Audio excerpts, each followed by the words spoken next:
Hey, YouTube. How is it going? I hope all is well. Today we're going to start a new series called Why You Love It So Much. I actually did something like this a while ago, posted the video and took it down shortly thereafter just because it wasn't quite what I was hoping for. My hope is to just make this a little bit better, a little bit more, just a tidbit more interactive, but realistically, the objective is to make it just a little bit shorter as well. I'm trying to get these things down to right around 15 minutes or so. In either case, I do need to give a couple of thank yous and shout outs.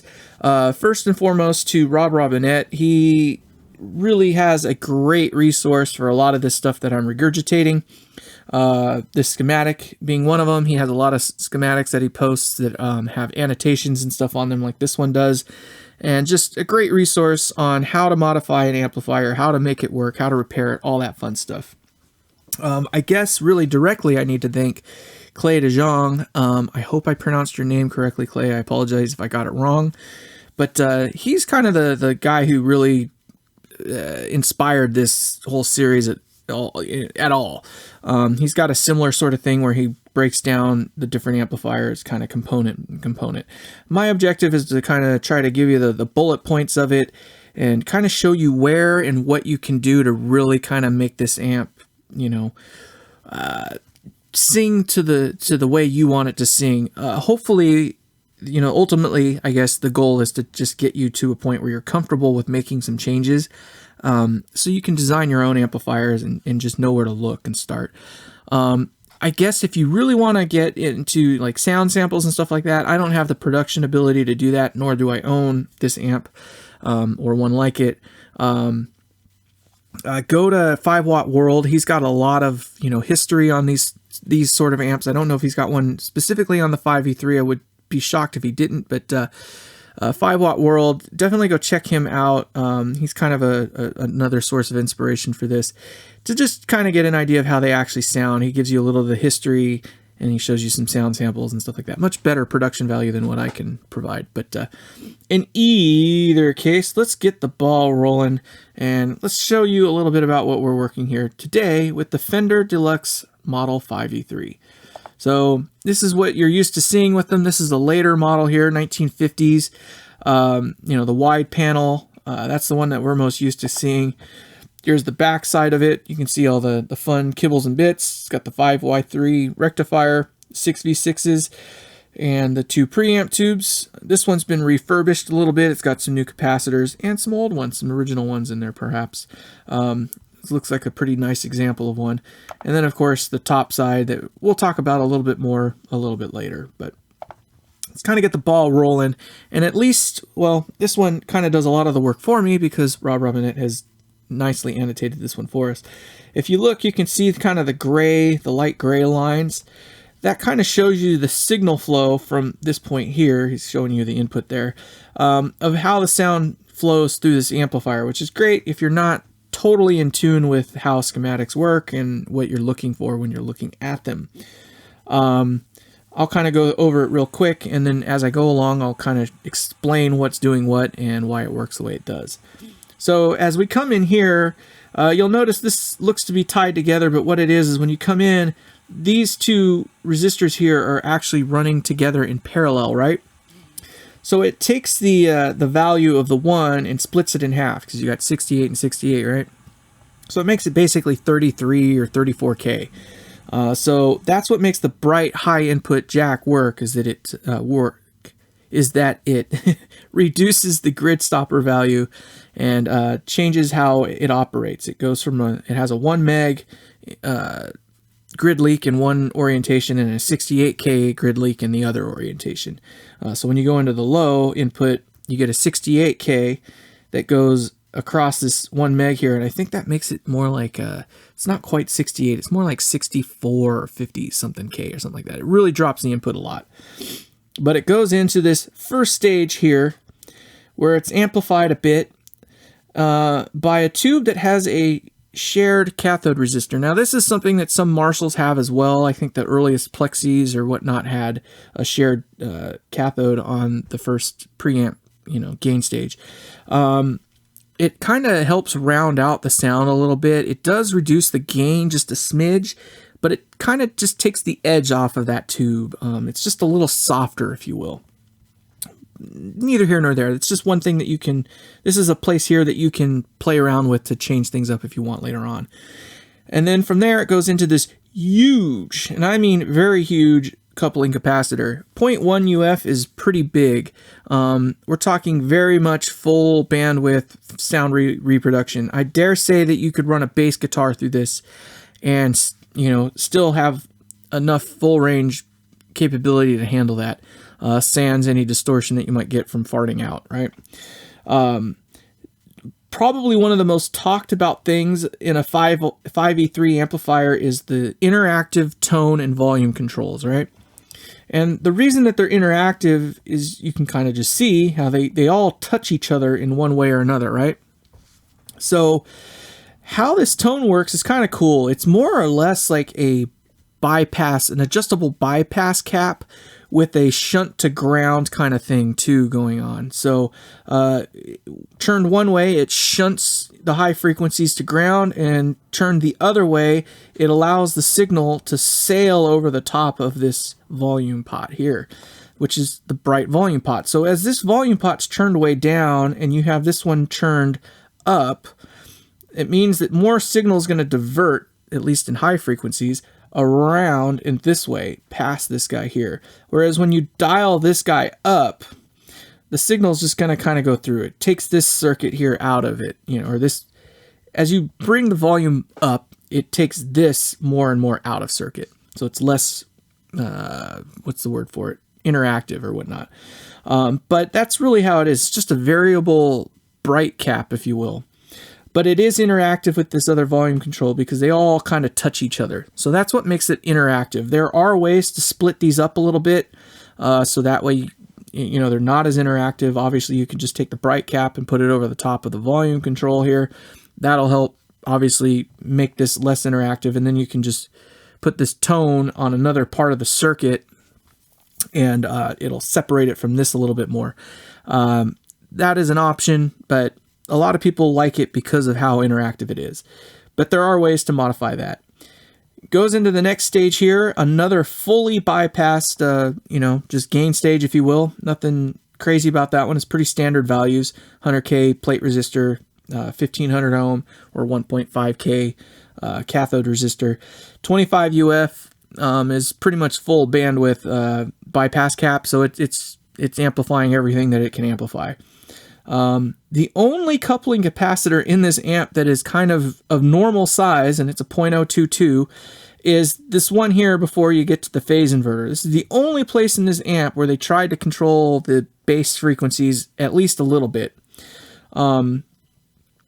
It's probably a little too late at that point. It doesn't matter, but it didn't take them very long to go back up to the full-size coupling capacitors at 0.1 UF again. But this is another unique thing here, another part of why you love this amp so much, and that is the phase inverter. Now, the phase inverter in this is a cathodiene phase inverter, and it's popular for the sound that you get when you overload it. It kind of has that swirling frequency doubling thing going on. It doesn't have a lot of gain, so it will not drive these 6v6s into distortion very easily, at least not without spanking the rest of the amp to do so. And then, of course, it breaks up a little bit earlier than some of the other designs, and you know it has a large part. It introduces a large part of the sound of this amp into the sound of this amp. Probably one of the reasons you really love this thing. The cathodiene, phase inverter is not one of the most popular ones. It has its flaws, and it's part of those flaws that make people really like it. So again, as I mentioned, we go from there into these large coupling capacitors that then feed into a pair of 6v6s. Now, 6v6s are great. They call them like the mini 6L6s, if you will. They're great little tubes. I like them, especially when they are cathode biased. Cathode bias it goes against all logic, really, but they are actually higher dynamic range than going with a fixed bias amp. We're not going to get into that too much, but all you need to know is that cathode biased amplifiers tend to break up a little bit earlier. and they tend to have a little bit more of a squish to them, a little more of a compressed kind of feel to them, right? I like it because it's a little bit chewier, which this amp has definitely got the chewiness to it. So that's another reason you really like this amp. And then finally, probably one of the other big reasons you really like this amp is, or love this amp, I should say love, okay, is the 5Y3 rectifier tube. Now the 5Y3 is, I think, one of the least efficient of the octal options out there. The 5Y3 has like a 50 volt or 50 to 60 volt drop. So it, you know, if you got X number of volts here, it'll drop it by 50 volts on this side here, right? That's not so much of a big deal, but it's also one of the saggier tubes. It doesn't handle current demand very well. So when you try to give the amp the beans, it really kind of sags a little bit more so than some of the other designs like the GZ34 or the 5AR4s or whatnot. So this is definitely another reason why you really love the sound of this amp. There are a couple modifications you can do. Some people like to put in the 5AR4s and stuff like that. You got to be careful though. They can increase the voltage here enough that you need to be mindful of the capacitors that you have in the amp to be sure that they can handle that. Obviously too, you need to make sure you can bias the tubes, and you know, you don't want to put too much voltage on the 12AX7s and 12AY7s if you keep it that way. So another thing about this amp that maybe you love, maybe you don't, but the reason you love this one anyway is that it doesn't have any negative feedback. There is no negative feedback loop in this amp. One of the few Fenders that doesn't, at least the popular models anyway, I should say. That is another modification that you can do, is to add a feedback loop, a negative feedback loop into this amplifier. Some people like it, some people don't. So let's talk a little bit, let's talk a little bit more about what it is that you can do to modify this thing a little bit. To give you kind of an idea, let's say. You can play with the plate load resistors. Some people will put 150, that'll give it a little more spank, a little more gain here. I think one of the biggest things that you can do is to split the cathode. That'll help kind of sharpen it up a little bit, make it a little bit tighter. It adds just a smidge of gain. We're not talking a lot, but just a smidge. And it allows you to tune each of these two inputs, you know, the two different channels, if you will. You can kind of fine tune them a little bit better to work the way you want. Whereas when they're shared like this, they do interact with each other a little bit. Like, you can't really hear it. It's not something that you hear, but it softens up the tube a little bit, makes it a little bit more round, I guess. Obviously, you can put a 12AX7 in there instead of a 12AY7. That's probably one of the first things most people do. I feel you kind of got to be careful with that because it does add a little bit of gain, and it does give it that barky, farty kind of thing going on. One of the ways that you can control that fartiness to make it more of a mid-range growl is to get these coupling capacitors under control. 0.1 is just massive. We're talking like bass amp levels of low end there. Going with a 0.022 or even a 0.01 is a way to really kind of reel in the amount of bass that's trying to be amplified in this thing. It'll get a lot of the fartiness and blocking distortion kind of characteristics of this amp out of there, and help make it stay a little bit cleaner, a little bit longer. But then when it does break up, it breaks up more in the mid-range. It gives it more of that vowel-y mid-range. When I say vowel, I mean like vowel, not volley. But you can play with the tone stack a little bit. I mentioned earlier that you can alter the way it works around the two volume pots. Although I kind of feel that if you really want this amp for the core sound of it, the interactive volume and tone controls are kind of a big part of why you would buy it to begin with. You can play with the bypass cap here on this gain stage here. Obviously, going with a smaller value will reduce the amount of bass that's trying to get amplified. You can go with like a 1 UF if you want to have more of a Marshall-y kind of upper mid-range, spank to it. 0.3 UF down to not 0.3, but 3 UF to 5 UF kind of gets you almost a full range amplification in terms of frequency response. But once you get to about 10 UF, you're pretty much full bandwidth at that point. So you pretty much have to cut this thing in half to really get to the next generation of any kind of real change. and then you got to cut it in half again to even see the next real noticeable change. So that is one spot that you can adjust this thing a little bit. Again, you can also do the the plate resistor here. Playing with that value will kind of help. You can gain this one up a little bit or gain it down a little bit. It's up to you. There are some modifications that you can do for the phase inverter. There's ways to, one of the Tweedledee mods, if you will, is to put like a balance pot in there. It's just a way to kind of help maximize it just a little bit so it doesn't have as much of that frequency doubling, that swirl that it's kind of known for. There's other things that you can do to help kind of just balance it a little bit better, make it a little bit stronger. But I kind of feel, again, that the reason you love this amp is part of, how this thing acts. You like that frequency doubling. Maybe you like that swirl that it has. But, to each their own. Of course, you can, again, reduce the size of the coupling capacitors. I think here 0.022 would be a good value to put in there. These are cathode bias 6V6s at the moment. A popular modification is to convert it or make it even switchable between cathode biased and fixed bias. Fixed bias will give it just a little more grit. It'll gain it up just a little bit. And just make it sag a little less, if you will, compress a little bit less. Some people like that, some people don't.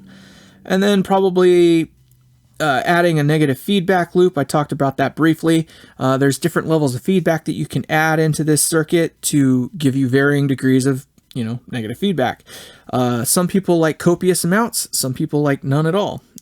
So you can put like a three-way switch on there to go from original to moderate to extreme amounts of negative feedback. The negative feedback, as I mentioned, will kind of just clean the amp up a little bit. It'll clean up the power section of the amp, making it so it's not as gritty and doesn't go into distortion as soon. But it does narrow down the range from where it goes from clean to distorted. Kind of makes it more of like a on-off switch, if you will. And then finally, of course, you can play with the rectifier a little bit. I talked about that briefly, but you can put in a different tube rectifier in there, which will increase the voltage and reduce the sag a little bit.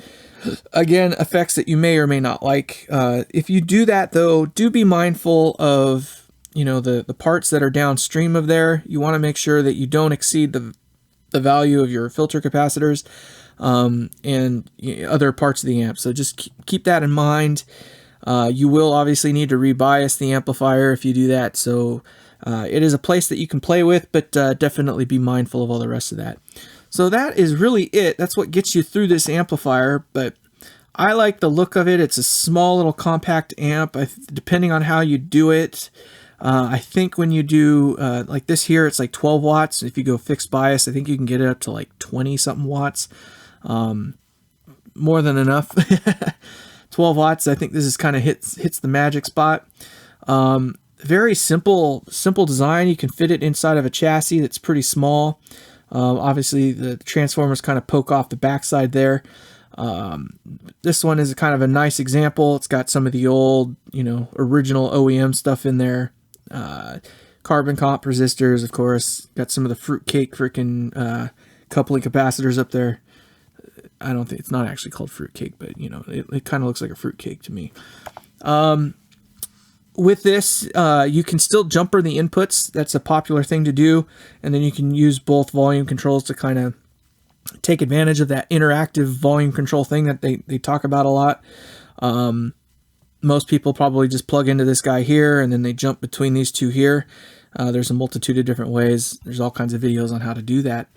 But yeah, that's it. Why you love it so much? The Fender Deluxe Model 5E3. If this was helpful to you, which I hope it was, please like and subscribe. Feel free to leave a comment. I do try to get back and answer those all the time. But if you like this, stick around. Put in some suggestions for other ones. Maybe here in the future, I'll hopefully get a hold of some of these amps. Maybe as I get bigger in subscriber content or subscriber base or whatnot, I can reach out and find some of these amps to do some actual tests on my own. Unfortunately, I don't own any of this particular model here. I can tell you the ones that I own, but I don't think you're interested in those ones yet. So in either case, thank you so much. We'll see you on the next one. Take care. Bye.